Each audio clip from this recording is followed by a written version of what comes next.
So today we're going to look at HitFilm Express and how to use it. Now if you have another program that you like to use, and you can probably skip this lesson and the next couple of them, it's just going to be about the basics of installing and really simple usage of HitFilm. All the lessons are named with HitFilm in the title if you want to skip. Before we get started installing, I've been testing this program for a couple of months now, and the installation menus for the program, they've changed at least once during that time, maybe twice, I'm not sure. But so if any of this just doesn't look familiar, FX Home, the company that makes HitFilm, has their own installation instructions, and I put a link to them in the video description below this video. Their instructions are likely more up to date than mine, but they're probably a little less step by step, and that's why I made these. So we're going to install HitFilm on a Windows computer, but the instructions are really similar if you're doing this on a Mac. First, down below in the video description, there's also a link for installation. Click on that and it'll take you to this page.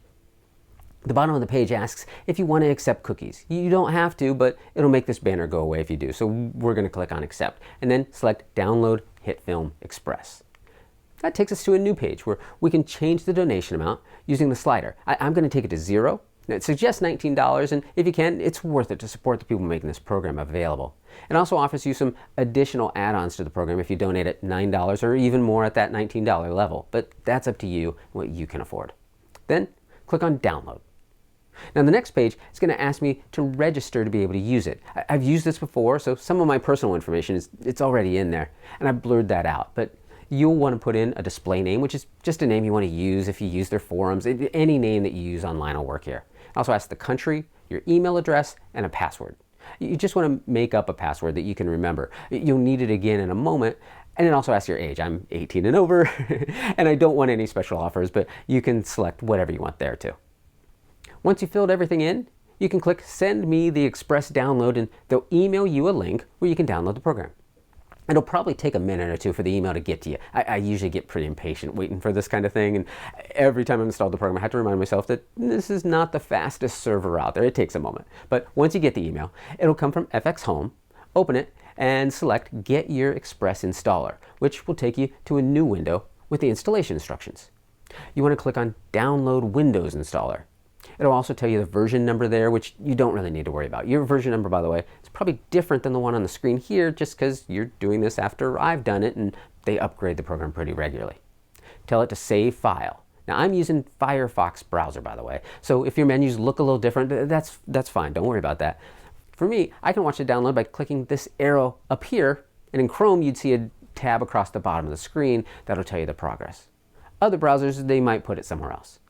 FX Home servers are often pretty busy, so it took me over 30 minutes to download the program. So go get a coffee or do other work, and you can come back when it's done. But once it's done, you can click on the file in Firefox or Chrome and it'll run it.